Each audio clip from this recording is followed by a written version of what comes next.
안녕하십니까? 삶의 지혜와 영적인 울림을 나누는 시간입니다. 오늘 우리는 잠시 일상의 분주함을 내려놓고 영원한 안식과 평화의 메시지에 귀를 기울여 보고자 합니다. 오늘의 이야기에 깊이 들어가기 앞서 잠시 여러분의 마음을 구합니다. 만약 이 시간이 여러분의 마음에 작은 위로와 감동을 준다면 구독과 좋아요를 통해 이 여정에 동참해 주십시오. 여러분의 나눔은 하나님의 은혜를 더 널리 전하는 귀한 도구가 될 것입니다. 이 말씀을 듣는 모든 분들의 가정과 삶 위에 주님의 평강이 가득하기를 먼저 기도합니다. 오늘 우리가 함께 묵상할 말씀은 시편 23편 1절, 너무나도 유명하고 우리 영혼에 깊은 위안을 주는 구절입니다. 여호와는 나의 목자시니 내게 부족함이 없으리로다. 이 짧은 한 문장 속에 담긴 무한한 의미를 새롭게 발견하려 애쓰기보다 이미 우리 마음속에 자리한 오래되고 소중한 진리를 다시 한번 되새겨보는 시간을 갖고자 합니다. 이 시편이 다윗에 의해 쓰였다는 사실을 기억하는 것은 매우 중요합니다. 그는 이스라엘의 위대한 왕이었지만 왕관을 쓰기 전 양들을 돌보던 목동이었습니다. 왕좌에 앉아서도 그는 목자의 지팡이를 잡았던 소년 시절을 부끄러워하지 않았습니다. 오히려 그 경험을 통해 하나님과의 관계를 가장 깊이 있게 표현해냈습니다. 어떤 이들은 자신의 과거를, 특히 그것이 비천했다면 숨기려 하지만 다윗은 자신의 근본을 잊지 않았고 그 속에서 가장 위대한 영적인 통찰을 얻었습니다. 이 말씀을 온전히 이해하기 위해 우리는 잠시 시간을 거슬러 고대 중동의 척박한 땅으로 여행을 떠나야 합니다. 성경이 서양이 아닌 동방의 문화 속에서 기록되었다는 것은 실로 큰 은혜입니다. 서양의 문화는 수세기 동안 급격하게 변했지만 동방의 관습과 생활 양식은 수천 년이 지나도 그 원형을 간직하고 있기 때문입니다. 지금도 팔레스타인 지방에 가면 우리는 다윗과 같은 목자를 만날 수 있고 그들의 삶을 통해 여호와는 나의 목자라는 고백이 얼마나 깊은 의미를 갖는지 깨닫게 됩니다. 이 고백이 진정 우리의 것이 될 때 우리 삶에 어떤 변화가 일어나는지 세 가지 측면에서 살펴보겠습니다. 첫째는 이 관계가 보장하는 특별한 권리이며 둘째는 우리에게 요구되는 의무, 그리고 마지막으로 우리 스스로에게 던져야 할 질문들입니다. 첫 번째로, 주님은 나의 목자라는 고백은 우리에게 특별한 권리를 보장합니다. 그 첫째는 인도하심입니다. 동방의 목자는 언제나 양떼의 앞에서 길을 이끕니다. 양들이 목자보다 앞서가는 법은 결코 없습니다. 양들은 길 없는 광야를 어떻게 건너야 할지, 여름의 가뭄 속 어디에 푸른 초장이 남아있는지, 한낮의 뜨거운 태양을 피해 어디서 쉴 수 있는지 알 필요가 없습니다. 목자가 모든 것을 알고 있기 때문입니다. 양들이 해야 할 일은 오직 목자가 이끄는 대로 묵묵히 그리고 신실하게 따라가는 것뿐입니다. 소년 다윗은 수없이 양떼를 이끌며 그들의 평화로운 모습을 보았을 것입니다. 자신을 전적으로 신뢰하며 아무런 걱정 없이 풀을 뜯는 양들을 보며 그는 하나님 앞에서 자신의 모습이 어떠해야 하는지를 깨달았을 겁니다. 사랑하는 성도 여러분, 이 진리를 우리 자신의 삶에 적용해 보십시오. 우리의 지난 날들을 돌아보십시오. 우리가 얼마나 하나님의 인도하심 가운데 살아왔습니까? 때로는 발버둥치고 불평하고 하나님의 섭리에 맞서 싸우려 했지만 결국 우리의 삶을 이끌어 오신 것은 그분의 보이지 않는 손길이었습니다. 우리의 어린 시절, 우리가 태어난 가정, 우리가 처음 일을 배우던 곳, 그리고 지금 이 자리에 있기까지 우리가 걸어온 수많은 갈림길들을 생각해 보십시오. 단 하나의 작은 선택이 우리의 운명을 완전히 다른 곳으로 이끌 수도 있었던 순간들, 나비의 날갯짓보다 가벼운 우연이 우리를 죄와 슬픔의 나락으로 떨어뜨릴 수도 있었던 그 위태로운 순간에 하나님께서는 우리를 잔잔한 물가와 푸른 초장으로 인도하셨습니다. 과거를 돌아보며 주님이 우리의 목자셨다고 고백하기는 쉽습니다. 하지만 지금 이 순간, 그리고 앞으로의 미래에도 그분이 나의 목자이심을 믿는 것은 때로 어렵게 느껴집니다. 그러나 미래는 우리가 계획하고 걱정할 영역이 아닙니다. 오직 겸손한 신뢰와 순종의 길을 따라가는 것만이 우리의 목입니다. 내일의 양식을 위해 혹은 마주하지도 않은 어려움을 위해 미리부터 계산하고 염려하는 것은 양의 본분이 아닙니다. 하나님께서는 매일 아침 딱 하루치의 만나만을 허락하십니다. 어찌할 바를 모르는 딜레마에 빠졌을 때 우리는 스스로 길을 찾으려 하기보다 하늘에 계신 아버지께 나아가 그분의 인도를 구해야 합니다. 나는 내 자신의 목자가 아닙니다. 양이 스스로를 인도할 수 없듯이 우리 또한 마찬가지입니다. 우리의 위대한 목자이신 주님을 바라보고 그분의 뜻이 어디에 있는지 말씀을 통해 우리 삶에 펼쳐지는 섭리를 통해 그리고 우리 마음속에 역사하시는 성령의 감동을 통해 분별하며 그분이 이끄시는 곳이라면 어디든 따라가야 합니다. 길을 만드는 것은 우리의 일이 아니라 오직 그 길을 따라가는 것이 우리의 사명입니다. 두 번째 권리는 채워주심입니다. 동방의 목자는 자신의 양떼를 먹이기 위해 최선을 다합니다. 사계절이 뚜렷하고 목초가 풍부한 곳에서는 쉬운 일일지 모르나 건조한 기후의 중동에서는 매우 어려운 일입니다.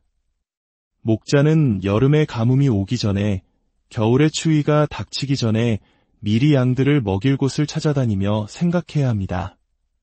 그러나 양들은 그런 걱정을 할 필요가 없습니다.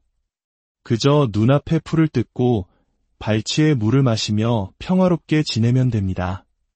사랑하는 형제자매 여러분, 우리의 목자이신 하나님께서도 이와 같이 우리를 채워주실 것입니다. 우리에게는 육신의 필요와 영적인 필요, 이 두 가지가 있습니다. 특히 우리 대한민국이 전쟁의 폐허 속에서 보릿고개라는 혹독한 시련을 겪던 시절을 기억하는 분들이라면 하루하루 끼니를 걱정하며 살아야 했던 그 고난 속에서 하나님의 기적적인 공급하심을 체험한 간증들을 수없이 들어보셨을 겁니다. 손에 쥔 것 없이 오직 하나님만 의지하며 살았던 이들의 삶 속에서 하나님은 여호와 이레의 하나님으로 자신을 나타내셨습니다. 그에게 양식을 주며 그의 물은 끊이지 아니하리라는 약속의 말씀이 얼마나 큰 위로와 힘이 되었는지 모릅니다. 그러나 더 큰 필요는 우리의 영적인 필요입니다. 때로 우리는 영적으로 굶주려 신음합니다. 하지만 우리의 시선이 강단 위의 목회자가 아닌 언덕 너머에 계신 참된 목자, 우리 영혼의 주인이신 그분께 향할 때 우리는 결코 굶주리지 않을 것입니다. 사람은 풀과 같고 꽃과 같아 시들고 떨어지지만 우리 주님의 말씀은 영원하며 그 말씀이 우리 영혼을 먹이시는 생명의 양식이기 때문입니다. 세 번째 권리는 보호하심입니다. 우리의 대적은 얼마나 많습니까? 사자처럼 우는 사탄과 세상의 수많은 유혹들이 우리를 넘어뜨리려 합니다. 믿음의 길을 걷던 이들이 넘어지는 것을 볼 때마다 우리는 스스로에게 묻게 됩니다. 나라고 안전할까? 그렇습니다. 우리 자신에게는 넘어지지 않을 힘이 조금도 없습니다. 그러나 우리가 연약함을 고백하며 주님은 나의 목자이십니다 라고 선포할 때 우리는 안전합니다. 양이 사자보다 강해서가 아니라 다윗과 같은 목자가 곁에 있기에 안전한 것처럼 우리의 선한 목자이신 예수 그리스도께서는 자신의 양 한 마리도 잃어버리지 않으실 것입니다. 그분은 우리를 너무나 오랫동안 사랑하셨고 너무나 비싼 값, 곧 자신의 피로 우리를 사셨기에 결코 우리를 포기하지 않으십니다. 주님은 친히 말씀하셨습니다. 내 양은 내 음성을 들으며 나는 그들을 알며 그들은 나를 따르느니라. 내가 그들에게 영생을 주노니 영원히 멸망하지 아니할 것이요 또 그들을 내 손에서 빼앗을 자가 없느니라. 두 번째로 이 관계는 우리에게 의무를 요구합니다. 가장 첫 번째 의무는 목자에 대한 신뢰입니다. 세상의 어떤 양이 겨울에 내릴 눈을 걱정하며 지금 먹고 있는 풀의 맛을 잃어버리겠습니까? 양은 그런 어리석은 짓을 하지 않습니다. 목자가 모든 것을 책임져 줄 것을 믿기 때문입니다. 하지만 우리는 종종 양보다 어리석은 행동을 합니다. 오지도 않을 내일의 일을 미리 걱정하고 하나님이 주시지도 않은 상상의 짐을 지고 힘들어합니다. 하나님께서는 내일의 힘을 내일이 되기 전까지는 주시지 않습니다. 그러므로 우리는 오늘이라는 좁은 길목에 서서 닥쳐오는 문제들을 하나씩 감당하면 됩니다.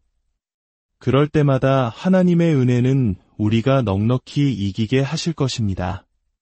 두 번째 의무는 목자를 사랑하는 것입니다. 양떼 중에는 유독 목자를 가까이 따르는 양들이 있다고 합니다. 목자가 멈추면 따라 멈추고 움직이면 함께 움직입니다. 목자는 그런 양들에게 가장 좋은 꼴을 먹이며 특별한 사랑을 베풉니다. 우리도 마찬가지입니다. 우리가 주님을 더 가까이 따르고 더 깊이 사랑할 때 우리는 더 큰 영적인 행복과 기쁨을 누리게 됩니다. 예수님께는 많은 제자들이 있었지만 그 중에서도 특별히 사랑하셨던 요한이 있었습니다. 그는 주님의 품에 기댈 만큼 가까이 있었습니다. 우리 모두 주님의 양이지만 주님과 더 깊은 사랑의 관계를 맺고 그분과 동행하는 자녀들이 누리는 특별한 은혜가 있습니다. 세 번째 의무는 목자를 따르는 것입니다. 제멋대로 가기를 좋아하고 자꾸만 길을 잃는 양은 목자의 마음을 아프게 합니다. 목자는 잃어버린 양을 사랑하기에 반드시 찾아 나서지만 찾은 후에는 사랑의 징계를 내리기도 합니다. 시리아의 목자들은 자꾸만 벗어나는 양의 다리를 일부러 절게 만들어 멀리 가지 못하게 한다고 합니다. 잃어버리는 것보다 아프게 해서라도 곁에 두는 것이 목자의 사랑이기 때문입니다. 우리 하나님께서도 마찬가지입니다. 우리를 잃어버리지 않기 위해 때로는 우리를 아프게 하시고 우리를 사랑하시기 때문에 채찍질하십니다. 마지막으로 우리는 목자의 소유권을 인정해야 합니다. 양은 전적으로 목자의 소유입니다. 진정한 그리스도인은 자신의 삶 전체가 그리스도의 것임을 인정합니다. 살든지 죽든지 기쁘든지 슬프든지 모든 것이 주님의 뜻대로 되기를 바라는 마음, 그것이 바로 주님의 양된 자의 자세입니다. 이제 마지막으로 이 말씀은 우리 스스로에게 중요한 질문들을 던지게 합니다. 나는 과연 주님의 양인가? 만약 그렇다면 내게는 양과 같은 성품이 있을 것입니다. 늑대처럼 날카롭고 비판적인 모습이 아니라 온유하고 부드러운 마음이 성령을 통해 내 안에서 자라나고 있을 것입니다. 모욕을 참지 못하고 받은 상처를 반드시 되갚아주려는 마음은 그리스도의 성품이 아닙니다. 욕을 당하시되 맞대어 욕하지 아니하시고 고난을 당하시되 위협하지 아니하신 주님처럼 나의 권리를 내려놓을 줄 아는 것이 주님의 양이라는 증거입니다. 또한 양들은 함께 모이기를 좋아합니다. 우리가 형제를 사랑함으로 사망에서 옮겨 생명으로 들어간 주를 알거니와 우리 안에 하나님의 자녀들을 향한 진실한 사랑이 있다면 그것이 바로 우리가 주님의 양이라는 강력한 증거입니다. 나와 생각이 다르고 교단이 다르고 심지어 성격이 까다로운 성도라 할지라도 그리스도의 이름으로 사랑할 수 있어야 합니다. 무엇보다 중요한 증거는 주님의 양은 목자의 음성을 듣고 분별한다는 것입니다. 주님은 말씀하셨습니다. 내 양은 내 음성을 듣는다. 여러분은 살면서 그리스도의 음성을 들어본 적이 있습니까? 목회자의 목소리가 아니라 여러분의 영혼에 직접 말씀하시는 주님의 음성을 말입니다. 주님의 양은 낯선 자의 음성을 따르지 않고 도리어 도망합니다. 세상이 아무리 화려하고 감각적인 것으로 우리를 유혹하고 거짓된 가르침이 우리를 미혹할지라도 오직 예수 그리스도를 믿는 믿음으로 위롭다 함을 얻고 성령으로 거듭난 체험이 있는 자는 결코 흔들리지 않습니다. 그 어떤 인간적인 제도나 의식도 우리를 구원하신 예수 그리스도의 보혈의 능력을 대체할 수 없음을 알기 때문입니다. 오늘 이 시간 우리 자신에게 진지하게 물어봅시다. 나는 늑대에서 양으로 변화되었는가? 어둠의 나라에서 그 아들의 사랑의 나라로 옮겨졌는가? 만약 그렇다면 우리를 위해 피 흘리신 예수 그리스도를 의지하여 담대하게 고백할 수 있습니다. 여호와는 나의 목자이시니 내게 부족함이 없으리로다. 이 고백이 오늘 하루 그리고 우리의 남은 모든 생애 동안 여러분의 삶을 이끄는 능력과 위로가 되기를 간절히 기도합니다. 주 예수 그리스도의 이름으로 여러분 모두를 축복합니다.